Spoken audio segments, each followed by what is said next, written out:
Hi hello welcome to cousin పెళ్లి series part 1. ఈరోజు అయితే నేను ఈ కుప్పడం పట్టు చీర మీదకి సింపుల్ 1 గ్రామ్ గోల్డ్ జ్యువెలరీతో ఇలా పేరప్ చేశాను. ఫంక్షన్ ఏదైనా సరే మన మమ్మీస్కి ఉండే ఏకైక టెన్షన్ ఏంటి, పిల్లల కడుపు నిండిందా లేదా. ఫస్ట్ వాళ్ళ కడుపు నింపేస్తే తర్వాత వాళ్ళ ఆట వాళ్ళు ఆడుకుంటారు, మన పని మనం చూసుకోవచ్చు అనమాట. Hair comes the beautiful braid.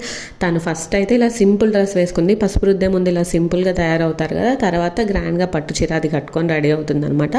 ఇంకా అకేషన్ కొంచెం టైం ఉందంటే మేమందరం అయితే ఇలా ఫొటోస్ దిగుతున్నాం. ఫంక్షన్ ఏదన్నా ఫొటోస్ మ్యాండేటరీ కదా. ఇక్కడ నా శారీ ఫుల్గా చూడొచ్చు మీరు. ఈ శారీని నేను మా బాబు క్రాడిల్ సెరమనీకి వేసుకున్నాను. అక్కడ కంప్లీట్ డిఫరెంట్ లుక్ క్రియేట్ చేశాను అనమాట. ఫుల్ వర్క్ బ్లౌజ్తో ఎల్బో హ్యాండ్స్ వరకు కుట్టించుకొని గ్రాండ్ జ్యువెలరీ వేసుకొని వడ్డానం పెట్టుకుని అలా ఒక లుక్ క్రియేట్ చేశాను. ఇది సెకండ్ టైం, అందుకే మనం శారీస్ మీద బ్లౌజెస్ని ఉంచుకోవాలి. ఇలా సెకండ్ టైం సింపుల్గా వాటిని మాత్రమే కుట్టించుకొని ఇంకొక లుక్ క్రియేట్ చేయొచ్చు అనమాట. మళ్ళీ కలుద్దాం.